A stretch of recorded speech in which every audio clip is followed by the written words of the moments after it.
So I think it's fair to say that across the world today we're experiencing a heightened level of anxiety, and I think considering what's going on, that's only natural.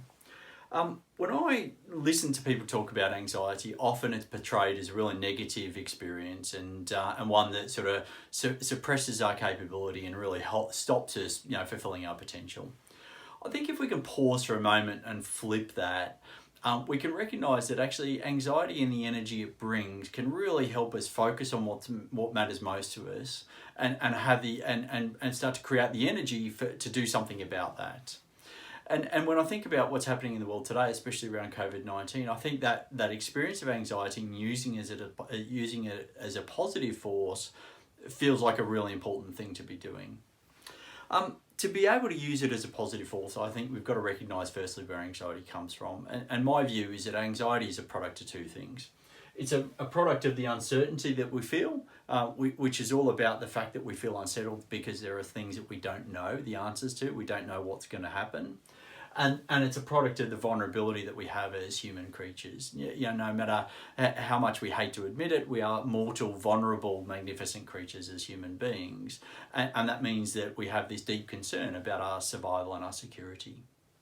If we dig a bit deeper into each of these, I think this is where the source of power from anxiety comes from.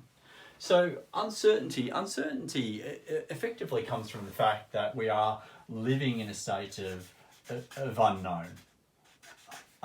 Where there are things that we just clearly don't know about, we don't know the answers to. And I think about COVID-19 and what's going on in the world today. Some of the biggest unknowns are how long is this lockdown going to go on for? Is it going to be a matter of sort of 3 months, 6 months, 12 months or longer? And I think against that, because we don't know what the answers to, it feels very difficult to prepare, to plan for anything. And that means that we experience that level of uncertainty as I described it. But against those unknowns, as we start to recognise the questions that we have, what we can do to better help ourselves is recognise that we can create some scenarios. So if we know what the questions are that we're grappling with, we know what those unknowns are, then let's start to create some scenarios. But what happens if it is 3 months? What do we do about that? If it's 6 months, what do we do about that? If it's 12 months or longer, what do we do about that? And through those scenarios, we can start to dissolve some of the unknowns and give ourselves at least some stories and some certainty that will help us, start to use the anxiety as a force for good. In terms of the second piece around being a vulnerable human being, is where that sense of vulnerability comes from is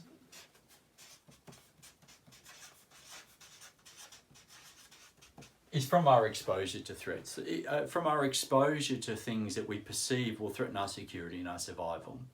Now, once we understand those things, again, we can start to plan for them. And more importantly, what we can do is we can figure out in our current scenario how we build resilience against our exposure. So how do we start to plan to make sure that those areas where we're most exposed, that we feel most exposed, we can start to take action and be able to respond to those things. And I think when you couple the scenarios with resilience, that is the source of power from anxiety. Because our anxiety comes from a feeling of uncertainty and vulnerability, because there are some unknowns that we can start to plan for through our scenarios. And against our vulnerability, there is exposure to threats that we can build resilience in the face of.